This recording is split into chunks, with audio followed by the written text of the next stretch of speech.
Well, so far it's been a pretty slow summer in regards to lack of monsoonal thunderstorms, but will that change anytime soon? We'll get into that, but here's what we're looking at with your RV World of Yuma Skycam, and a very nice glimpse of the Yuma area. We do have a partly cloudy kind of scene here in our own backyard and beyond our backyard, at least a little bit, as we take a wider view of it. You see that cloud coverage coming in from the south. You see thunderstorms well to the east as well. Eastern Arizona getting pounded to some degree on into New Mexico and the interior west as well. The big concern, obviously, the excessive heat, and that's going to go until later tonight. We're talking 8 to 9 p.m. We're counting not just the hours, not just the minutes, but we're counting the seconds because we've had to endure a whole weekend of that stuff.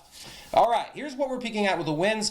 Not a whole lot to talk about here. The reason why we're bringing it up is because that can actually be amped up as we get on into this evening. We'll certainly keep you up to date on all of that. As far as your temperatures go, no big surprise. I mean, if you've been outside, these numbers do not surprise you at all.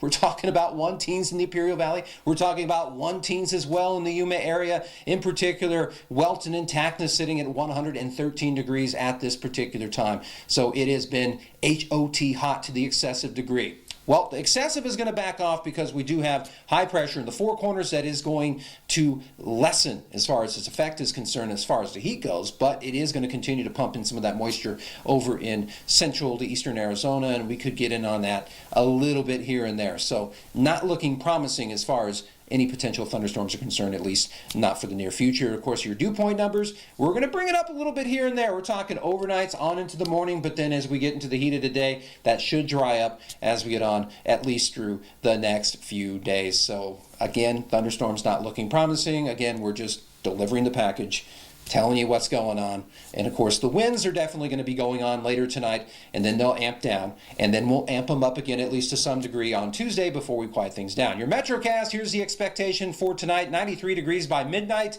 and then we should wake up in and around the mid to high end 80s depending on what time you get up. If you get up any later than 6, it's definitely going to be high end 80s to say the least, and then we'll get to the triple digits by the noon hour. For your Cretines extended forecast, you can see that we're definitely going to keep the plateau relatively more stable than what it was recently. I mean, we've been up to close to 120, and now we're going to be around the 110 range, so we'll definitely take 110 over 120 any day of the week. And then we're going to bring the icky stickies come Monday and Tuesday. So we could start to feel more monsoonal as we get on into next week, and the thunderstorm potential could build up a little bit as well. So we'll continue to keep our eyes peeled on that. Imperial Valley, very similar numbers apply to us. We'll have a few 110s and 111s as far as that is concerned.